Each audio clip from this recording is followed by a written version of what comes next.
We've heard much about the power of nature. Now it's man who calls the shots.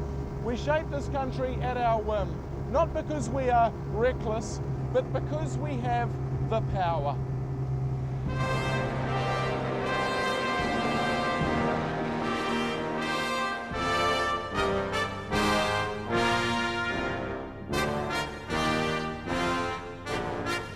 In conquering this land, we have burned inconvenient vegetation, landscaped, boring hills,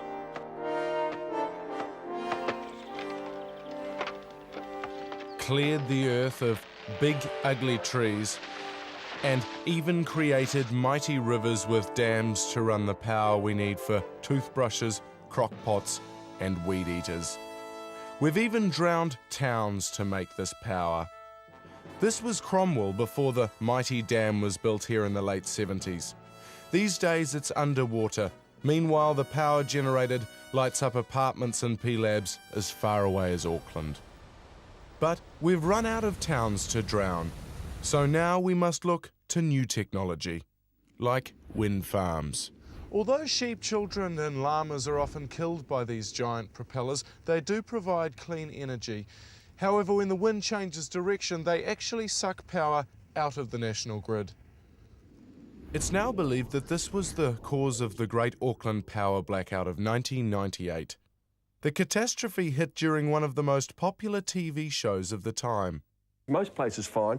There's the high. There should be an H in there. It slowly comes on and... But Auckland is pulled together with a blitz-like spirit. People like shopping with the torches that we have. It's a bit of fun, it's something different. Yeah, we've had a great response. It's not normal. I've been sopping it up, but anyway, I enjoy it. The Motorcar is the ultimate symbol of power. It's a throbbing, gas-guzzling machine that will one day help to extinguish all life as we know it. But still, who can resist the pure joy of putting one's foot down? In the 1960s, 30% of New Zealanders lost their virginity in one of these. It's a Trekker, the New Zealand purpose-built virginity-losing machine.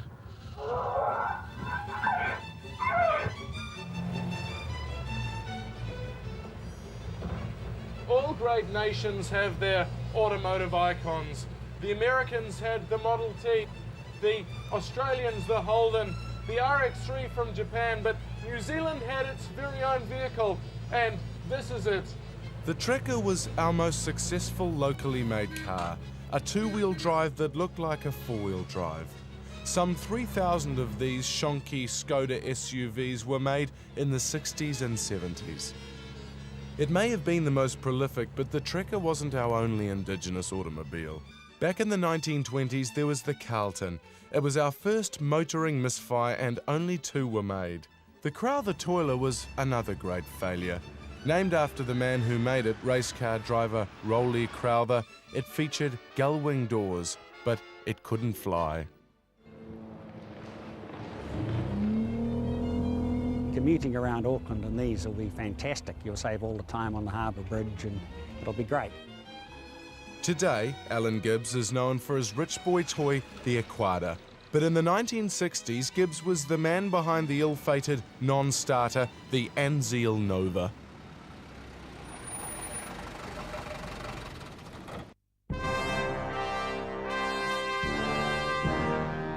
But best of all was the Magnum Spectre. Based on the awesome power of a Morris 1300, it was a sci-fi muscle car that, true to form, never went into production.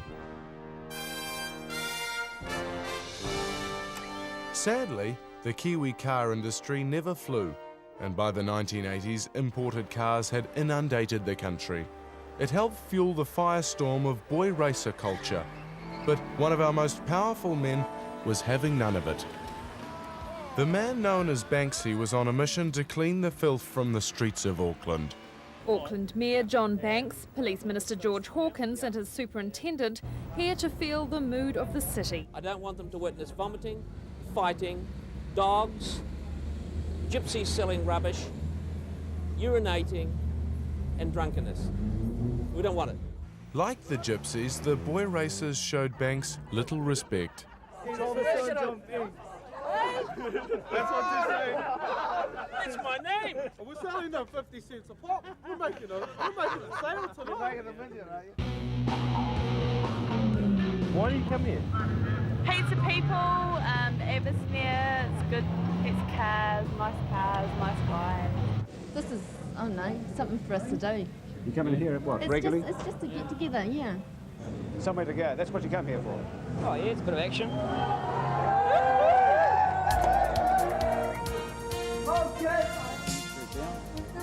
Hanging out in cars in the main street has long been a tradition in New Zealand and seems likely to remain so until the oil runs out in 2009. What do you think about the mayor who says he wants to get you out of the street? Everyone to their own opinion. Yeah, we could say that we want some of the people out of in the Parliament, or Yeah. don't know. Myself, I'm not undesirable. Yeah, a lot of fun. Well, I mean, all this yahooing and that he had in the paper, well, you'll expect that in any town, eh? 6,500 fight fans packed the Petone Recreation Ground to see the Murphy Calto fight for the New Zealand... But long before hot rods and pimped-out Daewoo's, people turned out in their hundreds to witness the unleashing of a more primal form of power. Hanging on to Murphy, and Murphy go back in the centre of the ring. There's an intoxicating but brutal beauty to the spectacle of one man beating another to a bloody pulp. With his left right, and catches him, another left hook, and another left hook, steadies him with the right, and another left hook from Murphy. Another left hook from Murphy, and Calto staggers onto him. Calto lying on the mat. Murphy thumped the shit out of the dark-haired man with the foreign name in an exhibition that made the fight for life look like a celebrity circle jerk. It was a good, clean fight, and I'm very pleased to run the welterweight title. I've covered it for some time. Thank you. Exhibitions of physical power continued to capture the hearts of Kiwis and came in all shapes and sizes. Graham May and Precious McKenzie were the elfin ebony and enormous ivory of New Zealand weightlifting par excellence. From gold medals to golden Kiwis, Precious was always ready to lend a helping hand, lifting weights or indeed numbered baubles.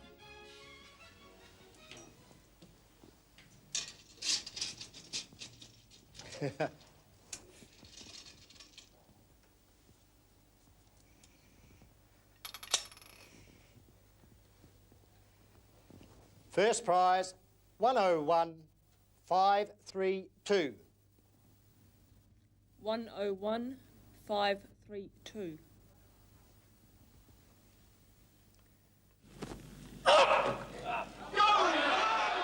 For Graham May, fame came, unlike pride does, after a fall. May gave up lifting and gave himself to another, more divine form of power. Graham's a member of the Open Brethren Assemblies, an assorted group of independent congregations who share a common philosophy. He can see the funny side of that near miss when 187.5 kilos almost landed in the chief referee's lap. Moments later, he made the biggest lift of his career and won the gold.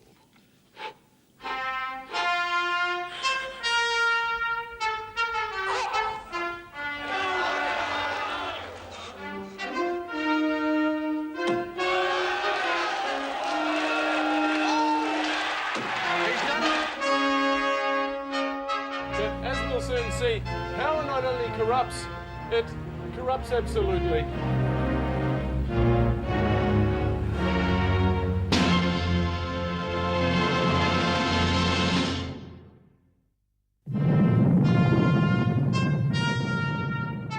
To Kiwis who grew up in an anti-nuclear country, it may seem odd to think that it's a New Zealander we have to thank for unleashing the most devastating power ever created by man. In 1910, Ernest Rutherford became the first man to split the atom, initiating a new epoch in human history from his modest rooms at Canterbury University in Christchurch. This is Rutherford's den. This is where he split the atom, and believe it or not, this is the actual atom that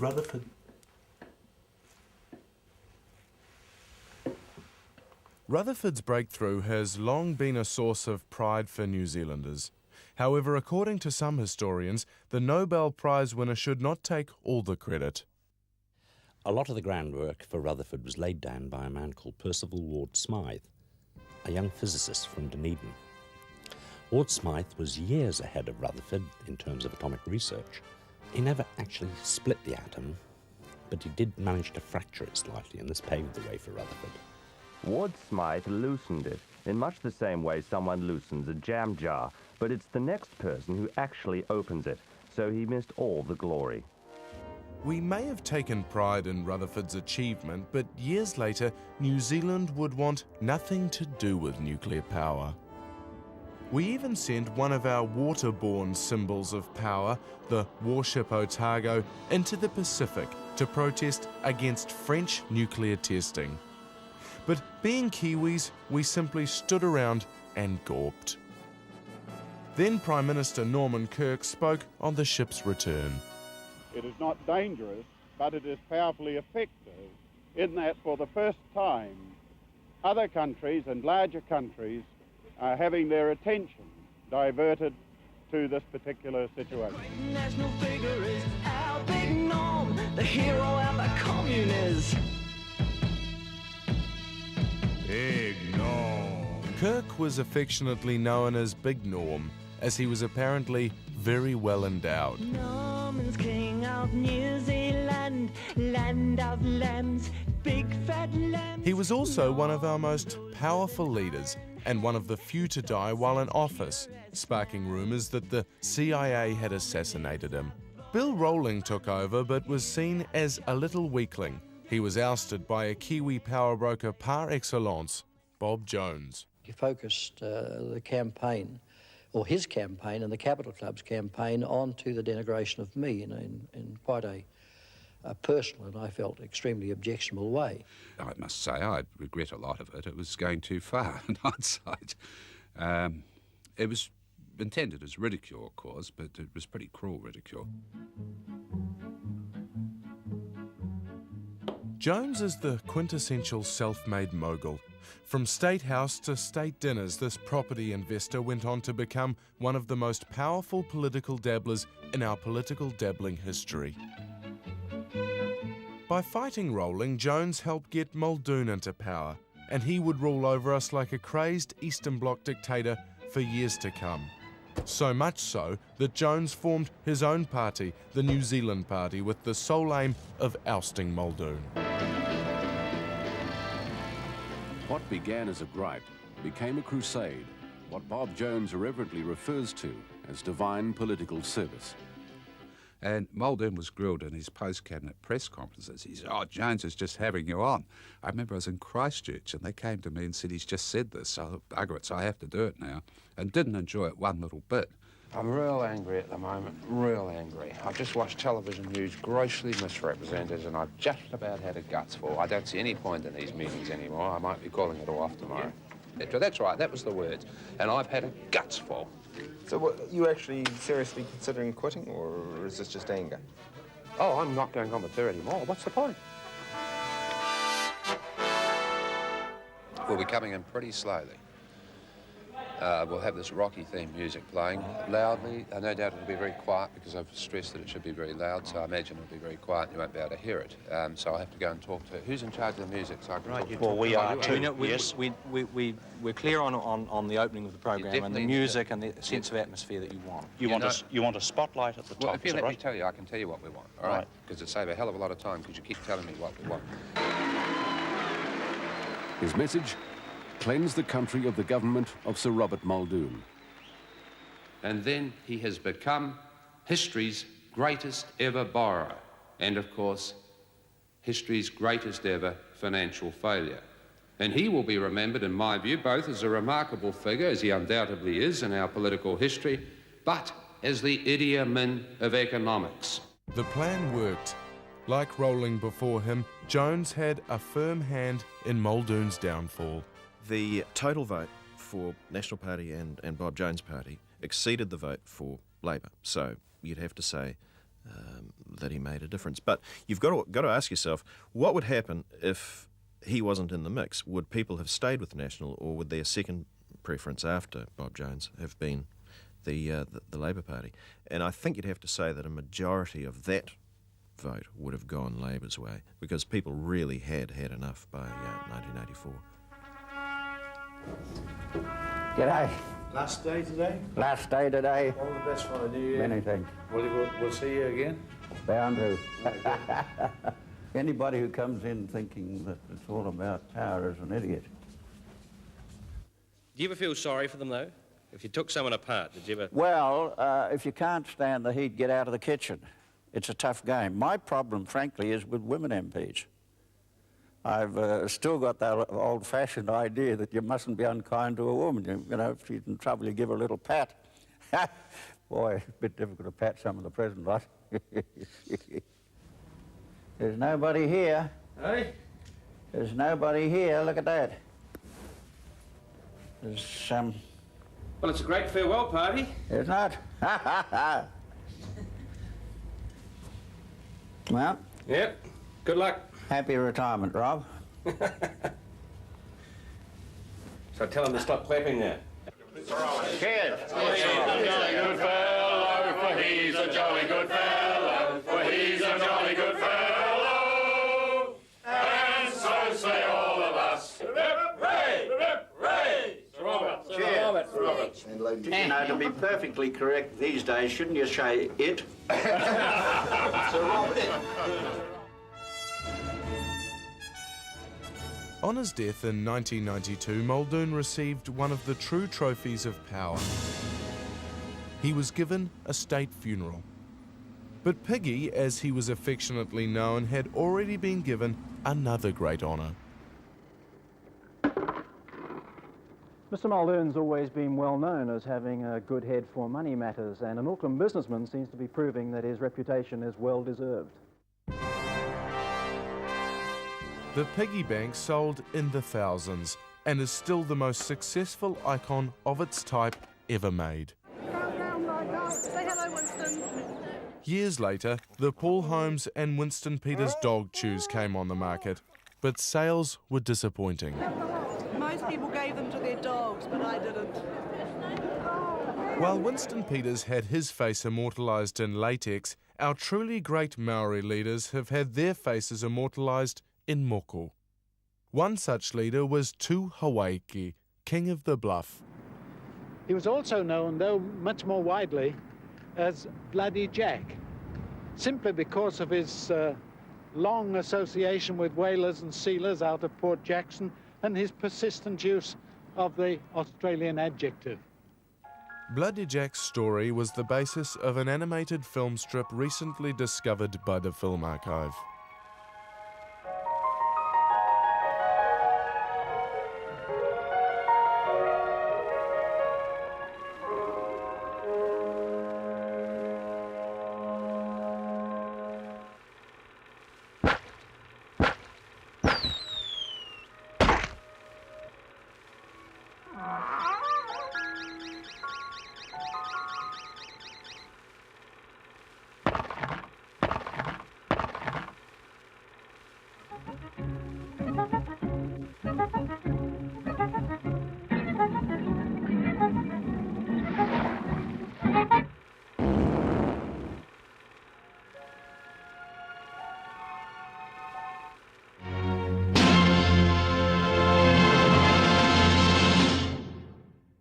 Until the late 19th century, women were mostly powerless in New Zealand society.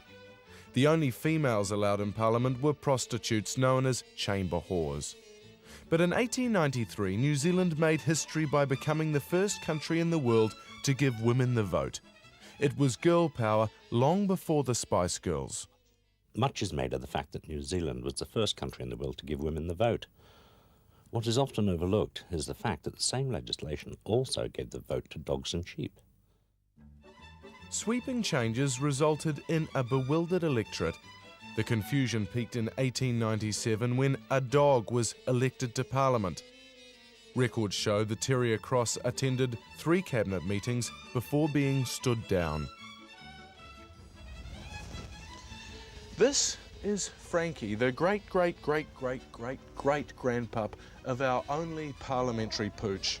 Sadly, dogs can no longer be voted into Parliament, although all manner of mankind is now welcomed into the corridors of power. In 1999, New Zealand achieved another first, electing a very different type of woman, the first transsexual to government. I was quoted once as saying that this was the stallion that became a gelding and now she's a mare. I suppose I do have to I do have to say that I've now found myself to be a member.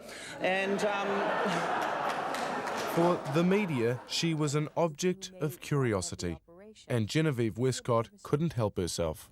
What was it like having sex the first time? Did it feel very different from having sex as a man? Yes. But Georgie isn't the strangest politician to enter our parliament, which is now crawling with pot smokers, homosexuals, brawlers, Oompa Loompas, Teletubbies, albinos, and some who possibly come from other planets.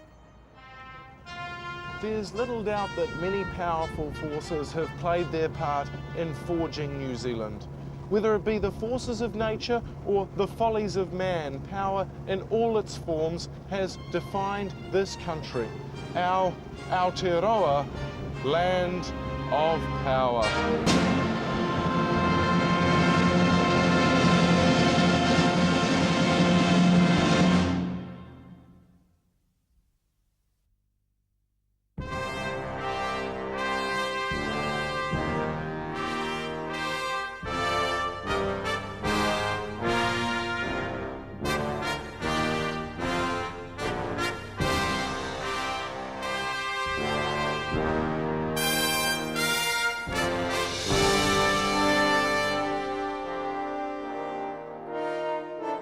This show was made with funding from New Zealand On Air.